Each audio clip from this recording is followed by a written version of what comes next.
ایک مسلمان کی سب سے بڑی خواہش اور چاہت اور ترجیح یہ ہونی چاہیے کہ اس کی اولاد کردار کے لحاظ سے، عمر کے لحاظ سے کہاں کھڑی ہو۔ عباد الرحمن فرمایا یہ رحمان کے بندے ہیں، ان کی اپنے گھر والوں کے لیے سوچ و فکر کیا ہے۔ عباد الرحمن یہ رحمان کے بندے ہیں، ان کی اپنے اولاد، اپنے گھر والوں کے لیے سوچ و فکر کیا ہے، یہ اپنے بچے اور بچیوں کے لیے کیسی زندگی دیکھنا چاہتے ہیں۔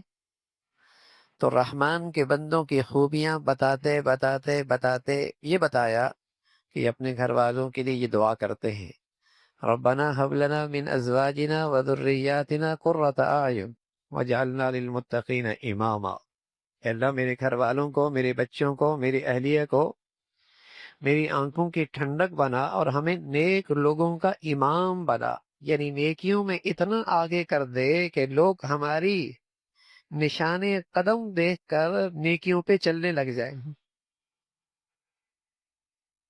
میرے بچوں کو، میرے گھر والوں کو نیکیوں میں اتنا بلند مرتبہ عطا فرما کہ ان کے نشان قدم پہ لوگ نیکیوں کا راستہ تلاش کریں، نیکیوں کی منزل کی طرف چل پڑے۔ یہ ایک مسلمان کی اپنے گھرانے کے لیے سوچ ہونی چاہیے، جو قرآن نے بتائی ہے، جو رحمان کے بندوں کی خوبیاں ہیں، وہ اپنے بچوں کے بارے میں یہ سوچ رکھتے۔ دیکھو بھائی، پہلی بات تو یہ سوچ ہوگی تو میں اپنے بچوں کو اپنی نبی کی سیرت کے مطابق ڈھالوں گا نا۔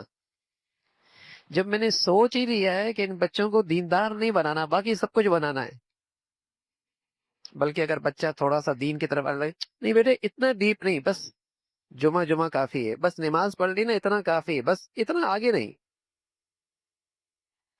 اگر دینداری سے اتنا ہی خطرہ ہے کہ دیندار بن جائے گا تو کہیں ہمارے گھر میں نعوذ باللہ کوئی آفت نہ آ جائے، تو ایسوں کو نبی کی سیرت سے کیا تعلق؟ تو پہلی سوچ تو میری درست ہو جائے کہ میں نے اپنے بچوں کو، بچیوں کو دین کے کس نقشے پہ میں اپنے بچوں کو دیکھنا چاہتا ہوں، کہاں نیکی کے لحاظ سے دیکھنا چاہتا ہوں۔ پھر اگلا قدم ہے نا کہ میں نے اپنے بچوں کو نیک بنانا ہے، تو اس کے لیے طرز عمل کیا ہونا چاہیے، طرز عمل کیا ہونا چاہیے۔ تو اس طرز عمل میں سب سے بنیادی چیز گھر کی زندگی ہے، اس لیے کہ بچے اپنی زندگی کا ایک بڑا حصہ گھر میں گزارتے ہیں، اماں ابا کے ساتھ، گھر کی چار دیواری میں۔ تعلیمی ادارے میں بھی جاتے ہیں چند گھنٹوں کے لیے، باہر جائیں گے چند گھنٹوں، لیکن سب سے زیادہ وقت ان کا گھر کی زندگی میں گزرتا ہے۔ یا یوں سمجھیے، پہلی تربیت گاہ، پہلی دانشگاہ، پہلا تعلیمی ادارہ، پہلی درسگاہ گھر کی دہلیز ہے۔